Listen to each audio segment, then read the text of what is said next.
Welcome to all प्यारे बच्चों। हम आयतन के प्रश्न कर रहे थे, उससे संबंधित आज कुछ प्रश्नों को करेंगे। यदि एक घन की भुजा 6 सेंटीमीटर हो और घनाभ की विमाएं 5 सेंटीमीटर गुना 4 सेंटीमीटर गुना 4 सेंटीमीटर हो तो किसका आयतन अधिक होगा। हमें घन और घनाभ के आयतन की तुलना करनी है। घन की भुजा हमें 6 सेंटीमीटर दी हुई है और यदि हम घन का आयतन ज्ञात करें, आपने घन के आयतन का सूत्र पढ़ा है, वो भुजा गुना भुजा गुना भुजा होगा, क्योंकि इसमें लंबाई चौड़ाई ऊंचाई सभी बराबर होती हैं। 6 गुना 6 गुना 6 होगा, जिसे यदि हम गुणा करें तो 6 गुना 6 36 गुना 6 216 और इसकी इकाई घन सेंटीमीटर होगी। 1 सेंटीमीटर 1 सेंटीमीटर और 1 सेंटीमीटर, सेंटीमीटर की 3 घात होगी। घनाभ की विमाएं हमें दी हैं 5 सेंटीमीटर 4 सेंटीमीटर और 4 सेंटीमीटर। यहाँ लंबाई चौड़ाई और ऊंचाई इसकी विमाएं हैं। घनाभ का जो आयतन है वो आप जानते हैं कि लंबाई गुना चौड़ाई गुना ऊंचाई होता है। लंबाई गुना चौड़ाई गुना ऊंचाई। जब हम इसे गुना करेंगे 5 गुना 4 गुना 4, 5 चौके 20, 20 चौके 80 घन सेंटीमीटर। हम कह सकते हैं कि घन का आयतन अधिक है।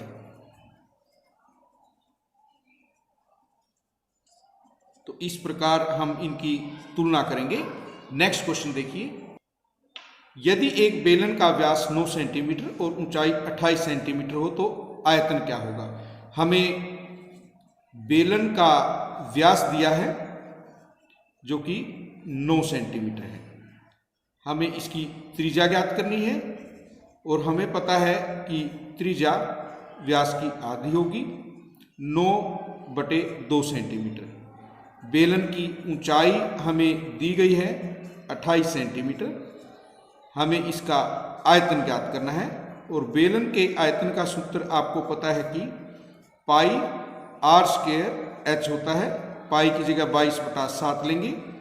r 9/2 गुना 9/2 गुना में ऊंचाई 28, 7 चौके 28, 2 दूनी 4, 2 से 2 कैंसिल।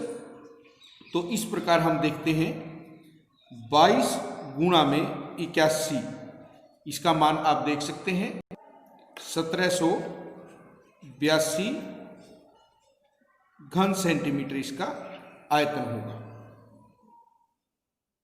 एक प्रश्न और हम करेंगे। यदि एक घनाभाकार टिन की लंबाई 4 सेंटीमीटर, चौड़ाई 3 सेंटीमीटर और ऊंचाई 5 सेंटीमीटर हो तथा एक बेलनाकार टिन का व्यास 7 सेंटीमीटर और ऊंचाई 4 सेंटीमीटर हो तो किसकी धारिता अधिक होगी। यहाँ हमें आयतन निकालना है। टिन की लंबाई सबसे पहले हम लेंगे जो हमें 4 सेंटीमीटर दी हुई है।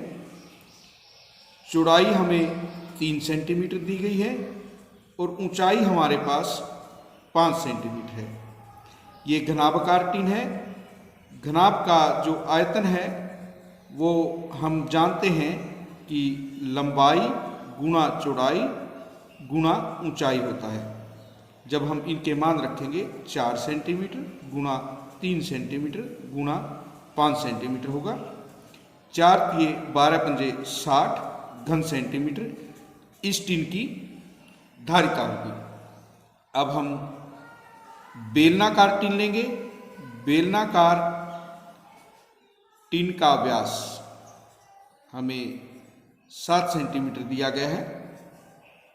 बेलनाकार टिन की त्रिज्या हमारे पास क्या होगी 7/2 सेंटीमीटर और बेलनाकार टिन की ऊंचाई हमें 4 सेंटीमीटर दी हुई है। बेलनाकार टिन का जो आयतन है हम जानते हैं कि वो पाई r² h होता है। पाई r को हम 2 बार गुना करेंगे और h, 7 से 7 कैंसिल हुआ, 2 दूनी 4, तो हमारे पास 22 गुना 7 154 घन सेंटीमीटर इसका आयतन होगा। हम कह सकते हैं बेलनाकार टिन की धारिता अधिक होगी।